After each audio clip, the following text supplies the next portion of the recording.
My name is Ophra Wolf. I live on Grand Street, and I'm also here to address the water issue.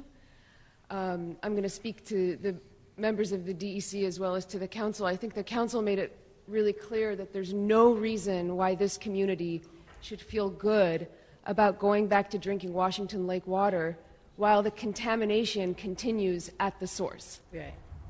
That means that our filters are going to be used to clean the contamination from the source. It just makes absolutely no sense. I think that that's, really clear. And while I appreciate, the pressure to move back to our water in January, because I understand how expensive it is for the state to pay for it, I think that the cost to the people and to the health that we've already been paying for over 20 years, especially for those of us who were born and raised here, are so much higher, you can't begin to compare, and there's just no way to justify pushing it a few months. I also think that, especially from a very recent conversation that we just had as part of the Newburgh Clean Water Project with the DOH, it's really clear that the people who have the most access to the DOD, who are already having conversations with the DOD, is the DEC. You have the ability to pressure them, and if this is pressuring you, then we're doing our job as a public, because it's very hard for us. We've tried to reach the DOD. We can write articles, we can say things, but we can also say to you, be our advocate. Speak for us to these higher levels of government and say our people aren't going to take it. Our people don't feel safe drinking this water. I think that that's, clear. I think that you spoke about testing for other chemicals, and I just want to be really clear about what we're asking for. So what we would like before we agree to switch back to Washington Lake water is a full Superfund analysis of Washington Lake, including a full semi-volatile and volatile organic scan and pesticide scan. In addition, we'd like to be informed if any of the following chemicals, which are known to slip through the GAC, the granulated activated carbon filters, have been detected in Washington Lake. This is for you, since you guys are going to know what these chemicals mean, even though I won't, but I'll read them to the best of my ability.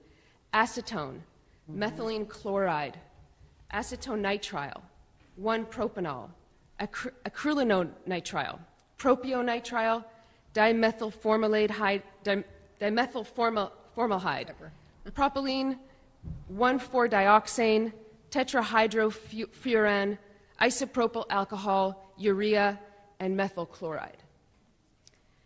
Once we know what chemicals are present in our water, we also need to understand as a public, and maybe this is something that the council already knows but that we don't know, how is this system going to be paid for in the long run? It's a huge expense to put it up, but I have a Berkey at home that's a granulated activated carbon filter. The filters need to be changed. They need to be cleaned. They need to be tested regularly. Who's paying for this? Is this falling on us as taxpayers in the city of Newburgh?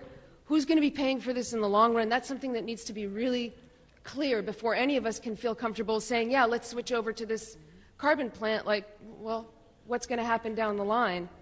And I really, really want to echo what Councilwoman Jeannie Abrams has been saying, and the city manager. It is the role of the DEC and it is the role of the DOH to protect our watershed, and our watershed is incredibly vulnerable right now to multiple kinds of pollution. We need to see a plan for how these agencies are going to help us to protect our watershed before we can really truly feel safe going back to drinking the water from our watershed. I don't think that that's too much to ask. I know plans take a lot of time to develop. I know that there's plans already being developed, but I think it's a pretty fundamental thing. And I want to reiterate what Deborah Brown said earlier, that communication, both from the City Council, from the City Manager's Office, and from these agencies with the public needs to be a lot better. We worked really hard to get the word out. We had to make several phone calls before we were actually told by the City Manager's Office that yes, there would be a meeting. As of 3:30 this afternoon, the agenda was not up on City Council. It's not fair to ask the city, the people of the city, to be here and to speak up if they're not informed that they have an opportunity. I just think that the whole communication thing needs to get better on everybody's part. Yes, as citizens, we're starting to step up, we're starting to organize, but the City Manager's Office and the City Council and the agencies, both the DEC and the DOH, need to also step up and include us in this process so that we can really feel safe about what's going on. Thank you very much.